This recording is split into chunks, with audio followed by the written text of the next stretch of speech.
اعوذ باللہ من الشیطان الرجیم بسم اللہ الرحمن الرحیم رب اشرح لی صدری ویسر لی امری واحلل عقدۃ من لسانی یفقہوا قولی۔ ایک خاتون صحابیہ کا قرآن مجید پر قابل رشک عبور۔ حضرت عبداللہ بن مسعود رضی اللہ تعالیٰ عنہ نے فرمایا کہ جسم گدوانے والیوں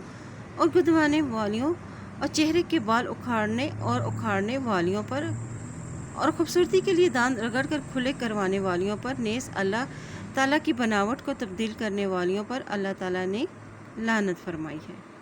بنی اسد کی ایک عورت ام یعقوب نے یہ بات سنی جو کہ قرآن پڑھا کرتی تھیں، تو حضرت عبداللہ بن مسعود رضی اللہ تعالیٰ عنہ کے پاس آئیں اور کہا کہ میں نے سنا ہے کہ تم نے جسم گدوانے والیوں پر اور چہرے کے بال اکھاڑنے والیوں پر اور دانت کو کشادہ کروانے والیوں اور اللہ تعالیٰ کی بناوٹ کو بدلنے والیوں پر لعنت کی ہے۔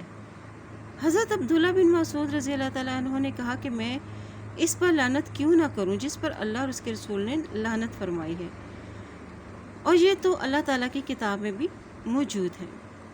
اس عورت نے کہا کہ میں نے اپنے پاس محفوظ 2 تختیوں کے درمیان سارا قرآن پڑھ ڈالا ہے، لیکن مجھے تو اس میں کہیں بھی اس بات کا ذکر نہیں ملا۔ حضرت عبداللہ رضی اللہ تعالیٰ عنہ نے فرمایا کہ اگر تو قرآن غور سے پڑھتی تو تجھے یہ بات مل جاتی۔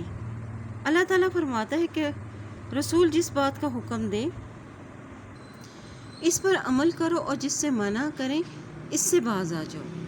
سورۃ الحشر کی آیت نمبر 7 میں۔ پھر وہ عورت بولی، اس باتوں میں سے بعض باتیں تو تمہاری بیوی میں بھی موجود ہیں۔ حضرت عبداللہ رضی اللہ تعالیٰ عنہ نے کہا کہ جاؤ جا کر دیکھ لو۔ وہ عورت گئی تو اس کی بیوی میں ایسی کوئی بات نہ پائی۔ تب وہ واپس آئی اور کہنے لگی، ان میں سے تو کوئی بات بھی میں نے تمہاری بیوی میں نہیں دیکھی۔